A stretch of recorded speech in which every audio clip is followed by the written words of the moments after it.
अर्थात पति और पत्नी कैसे हों। भगवान राम और सीता, भगवान राम और सीता कैसे रहते थे? एक दूसरे के पूरक हैं। पत्नी हमेशा पति की पूरक रही है और पति हमेशा पत्नी का पूरक रहा है। अकेली स्त्री भी किसी काम की नहीं और अकेला पुरुष भी किसी काम का नहीं।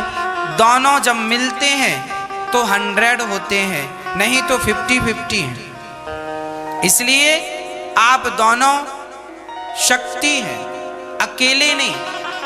भगवान राम और सीता दोनों पति पत्नी थे, कितने आनंद से रहते थे। कृष्ण और रुक्मणी कितने आनंद से रहते थे। कृष्ण और राधा, राधा भी पत्नी है, भगवान की विवाह हुआ है। राधा के साथ कृष्ण कितने आनंद से रहते। आज भी मंदिरों में राधा के साथ ही खड़े हैं। जब भगवान अपनी गृहस्थी बड़े आनंद से चलाते हैं तो भगवान हम लोगों को यही तो संकेत देते हैं, तुम भी गृहस्थ में रहो, पर गृहस्थी तरीके से चलाओ। पति कोई गलती करे तो पत्नी उसे समझाए, उसे कहे बात सही है, पर झगड़ा ऐसा ना हो कि आपके रिश्तों में खटास आ जाए। पत्नी गलती करे तो पति समझाए, इतना झगड़ा ना करो कि रिश्तों में खटास आ जाए। पति कुछ कहे तो पत्नी को चुप रहना चाहिए और पत्नी कुछ कहे तो पति को सह लेना चाहिए। गृहस्थी की गाड़ी समझदारी से चलती है। कई बार पत्नियों को बुरा लग जाता है, पति ने डांट दिया, पत्नियां मुंह फुलाए बैठी हैं। बहुत ज्यादा डांट दिया तो झोला उठा के ससुर मायके। चूहे की दौड़ बिल तक। चूहा भागेगा तो कहां जाएगा? बिल में। स्त्री भागेगी कहां जाएगी? मायके। समाधान नहीं है इससे। पति जब गाली दे, पति जब डांटे तो क्या करना चाहिए? आप उसकी अर्धांगिनी हैं, स्त्री हैं आप दुर्गा हैं, आप क्षमा की मूर्ति हैं, आप मां हैं। आपके अंदर ममता होनी चाहिए, करुणा होनी चाहिए। पति डांट रहा है, गाली दे रहा है, आपकी मां को गाली, आपके पिता को गाली, कोई बात नहीं। आपका स्वभाव, जैसा थोड़ी देर पहले मैंने कहा कि लोहा पत्थर धूप में गर्म हो जाता है पर हीरा धूप में ठंडा रहता है। तात्पर्य यह हुआ, पति की इतनी गालियां खाने पर भी आपका स्वभाव शीतल ही रहे, ठंडा ही रहे। इस स्वभाव से तो गृहस्थी चलेगी। और आप भी गर्म हो गई तो वह रिश्ते टूट जाते हैं। एक पत्नी बोली, गुरुजी हमारा पति बहुत गाली देता है। हमने कहा, आपका पति आपसे प्यार करता है कि नहीं? हाँ महाराज जी, प्यार भी करता है। हमने कहा, जब प्यार आपसे करता है तो डांटेगा भी आपको। अब प्यार आपसे करे और डांटे पड़ोसन को, ऐसा तो हो नहीं सकता। जब आपसे प्यार करता है तो डांटेगा भी आपको। इसलिए छोटी छोटी बातों को छोटी ही रहने दो, उन्हें बड़ा करने की जरूरत नहीं है। इसमें आप समझदार नहीं कहलाएंगे। पति पत्नी का विवाद सुबह हो तो शाम तक सदा के लिए खत्म हो जाए, ये विवाद तो ठीक है। पर अब विवाद चल रहा है महीनों से, सालों से। ये विवाद हानिकारक है। खासकर मैं स्त्रियों से कहूं, पति पत्नी में झगड़ा हो तो मायके जाने की गलती कभी ना करना। मायके वाले आपको रख लेंगे, आपको कहेंगे कि अब ससुराल मत जाना, पर कब तक रहोगी अपनी माँ के पास? कब तक रहोगे अपने भाई के पास? कब तक रहोगे? महीने भर रहोगे, 2 महीने रहोगे? स्त्री का कल्याण ससुराल में है। स्त्री को समझदारी का परिचय देना है और पुरुष को बहुत समझदारी का। खासकर ये जो आज बच्चे शादी कर लेते हैं, शादी के बाद हम देखते हैं तलाक हो जाता है। क्यों होता है? केवल समझदारी की कमी से। आप थोड़ा सा समझदारी का परिचय देंगे, दोनों में थोड़ी थोड़ी समझदारी होगी, गंभीरता होगी। एक बार एक संत से एक आदमी ने कहा, महाराज मैं शादी करूं कि ना करूं, आपने की है, आपका अनुभव क्या है? तब बड़े महात्मा ने कहा, बेटा शादी करना अच्छी बात है, पर शादी तब करना चाहिए जब आपके अंदर सहनशीलता आ जाए।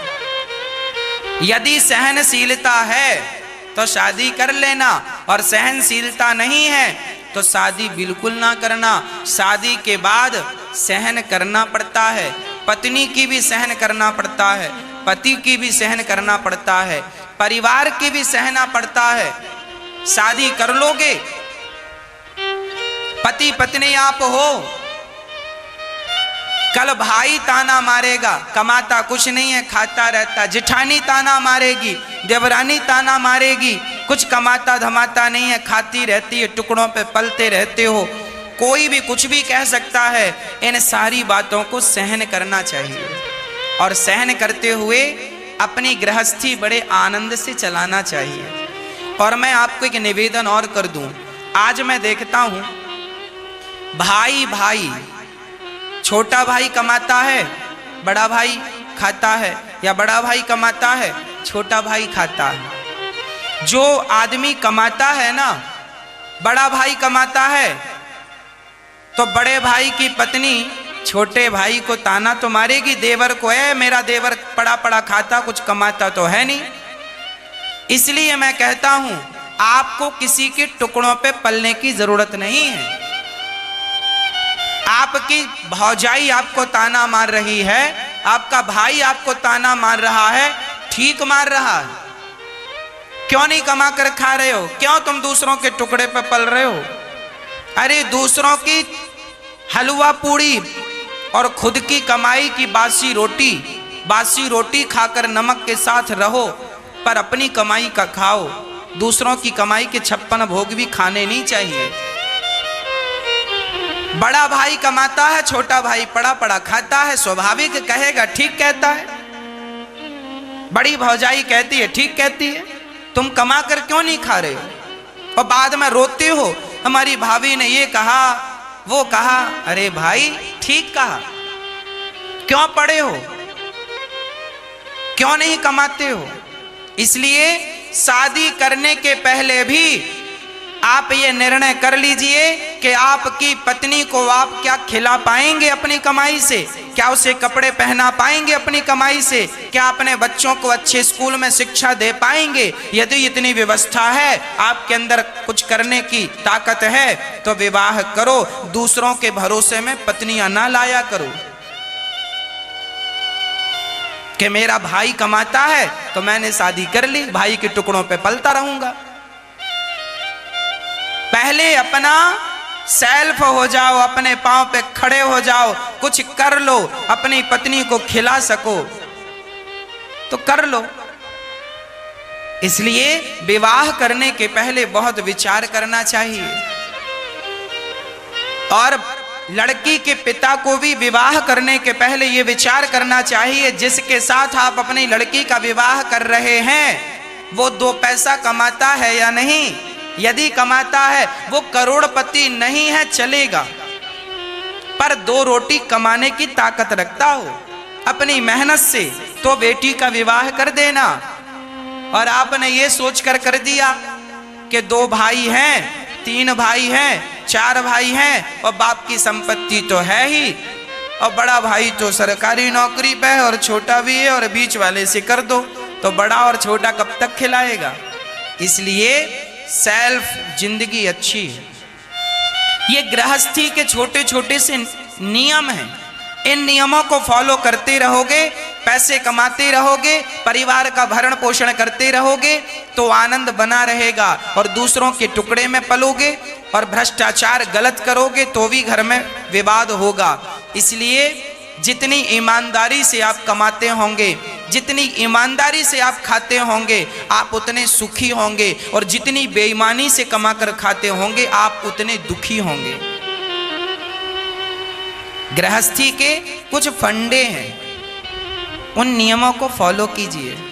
गृहस्थी समझदारी का विषय है, मैच्योर हो जाना ही गृहस्थ। जब तक मैच्योर ना हो गृहस्थ आश्रम में प्रवेश ना करना, नहीं तो दांतवा सब टूट जाएंगे, ऐसी ठोकर लगेगी। थोड़ी सी समझदारी, इसलिए कहते हैं अपने बच्चों को कथा सुनवाया करो, हम ही उनको मैच्योर कर देंगे। कथा सुना सुना के शादी के योग्य हो जाएंगे, कैसे गृहस्थी चलानी है सब सीख जाएंगे, कैसे रिश्ते निभाने हैं समझ जाएंगे। इसलिए जरूरी है कि आप पति पत्नी समझदारी से अपना गृहस्थ जीवन चलाएं। पति को चाहिए पत्नी का सम्मान करे। एक सज्जन हमसे बोले, गुरुजी हमारी पत्नी बीमार रहती है, क्या हम उसकी सेवा कर सकते हैं? एक पत्नी हमसे बोली, गुरुजी हमारे पति हमारा सिर में दर्द रहता है, सिर दबाते हैं, हमसे उठा बैठा नहीं जाता, तो घुटनों में तेल हमारे पति लगाते हैं, क्या हमें पाप लगेगा? हम पति से सेवा करवाते हैं, क्या हमें पाप लगेगा? हमने कहा नहीं, जैसे पत्नी का धर्म है कि पति की सेवा करे, यदि भगवान ना करे आपकी पत्नी पर कोई संकट आ गया तो पति ही तो उसकी सेवा करता है। मतलब पति और पत्नी एक दूसरे के पूरक हैं। केवल पत्नी सेवा करे पति की ऐसा नहीं है।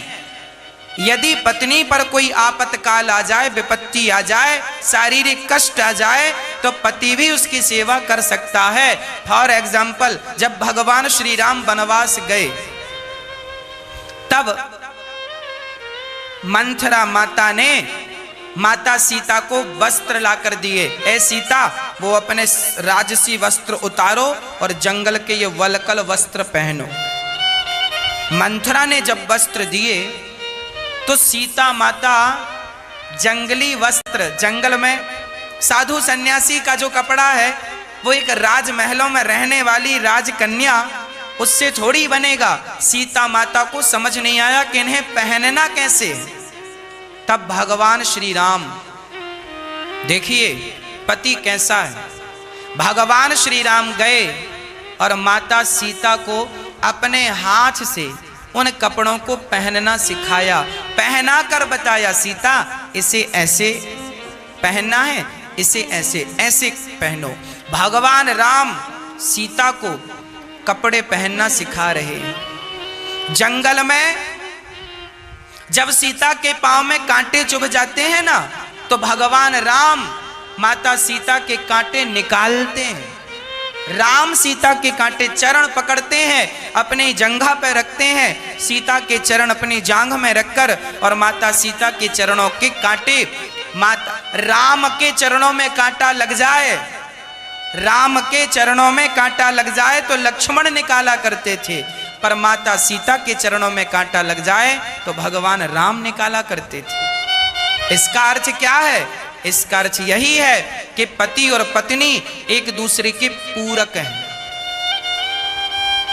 इस रिश्ते को शायद लोग नहीं जानते, इस रिश्ते को शायद लोग नहीं समझते और बिना समझे बिना जाने निभाते रहते, इसलिए लोगों की जिंदगी बोझ बन जाती है, क्योंकि आपको उसका ज्ञान नहीं है। भाई मेरे पास हीरा है और मुझे पता ही नहीं कि ये हीरा है, मैं तो कांच का टुकड़ा समझ रहा हूं। उसी तरह जिन रिश्तों को आप निभा रहे हैं वो रिश्ते आप और हम नहीं बनाते, सबके रिश्ते भगवान बनाया करते हैं, हमें तो सिर्फ निभाना होता है।